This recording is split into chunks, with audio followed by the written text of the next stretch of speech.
Mom's love for everybody. I want you to remember one thing, though, is, No, that's fine. Is if the porters all stood up, you can tell a porter. This was a quote that Lori gave me a long time ago. You can always tell a porter, but you can't tell them much. Never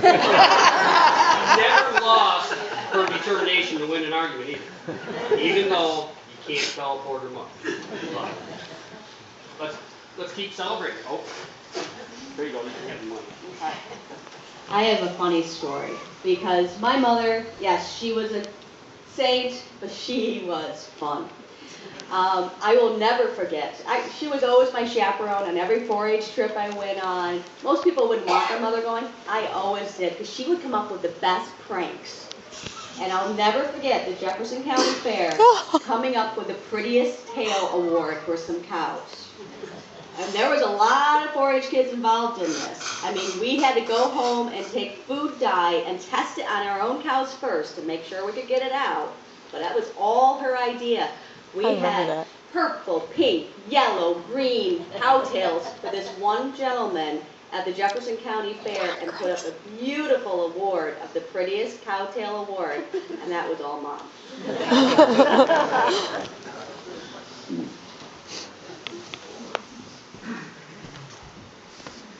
Hi, I'm Dale Porter. Just a short little clip.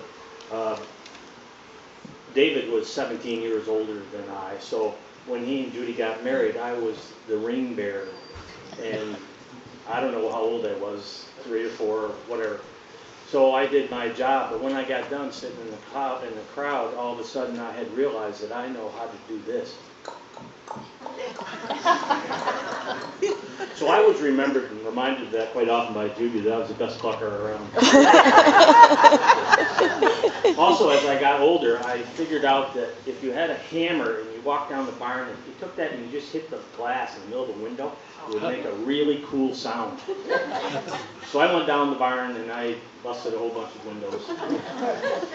And Judy was talking, about these windows being broke, trying to bring it up a little bit.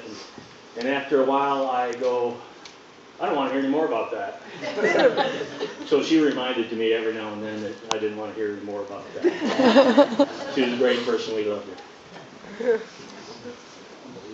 It's kind of ironic that he was ring bearer at my parents' wedding. Stephen was my ring bearer at my wedding, who is Dale's son.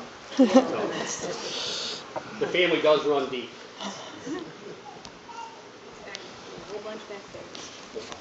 Oh yeah, now you gotta make me. I'm going to try to do this. I'm Rosie McFadden Brown. My memories of Judy go back for many, many years, as you can see. I don't look the same as I used to. But I have so many wonderful memories of Judy. As a teenager, she was my mentor, my neighbor, and my best friend. I had to write this down because I knew I'd get tongue-tied. I could talk with Judy about anything. She was always there to listen. And she got me hooked on Pepsi, and I'll tell you why. Every day after school, I'd get off the bus, and the first place I could go was at Judy's. And she always had a nice, tall, ice-cold glass of Pepsi sitting there waiting for me. And I also remember that this is really way back. My grandmother used to babysit every now and then. And she'd bring Jill over to our house in her carriage, and she'd have her all dressed up tight and wrapped up in a blanket. And as soon as Judy left, Grandma would say, "She's too warm," and she'd start stripping the baby. Eventually, I became the babysitter, and I think I probably did the same thing. My grandmother was a real good teacher. And then I grew up, and I got married, and I moved away. But Judy never left my heart, and I will miss her forever. Pepsi brings back a memory for me. There's a phone number, 583-5791.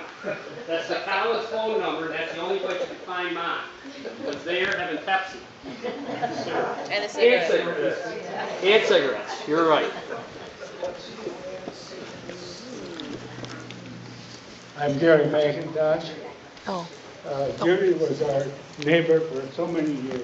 I just yes, But one of my fondest yeah, but they were memories going was too long, so turn pick it off me and up turn it back to on. go to Okay, church drink this because other my wife was teaching Sunday school. And I was very concerned because when I went home, quite often I would go out in the field and I'd run tractor all afternoon. I was concerned because I would thought I was a hypocrite. And I know that Judy would never think that I was a hypocrite. She was a great woman. And I'll never forget it. And I remember sitting in the back of the church one evening with our area minister, Don Benoit. And Judy and I were both concerned because we didn't want this church to close in our lifetime. Or Judy's. It didn't close in her lifetime, and I pray to God it doesn't close in mine. And then you know, thank you.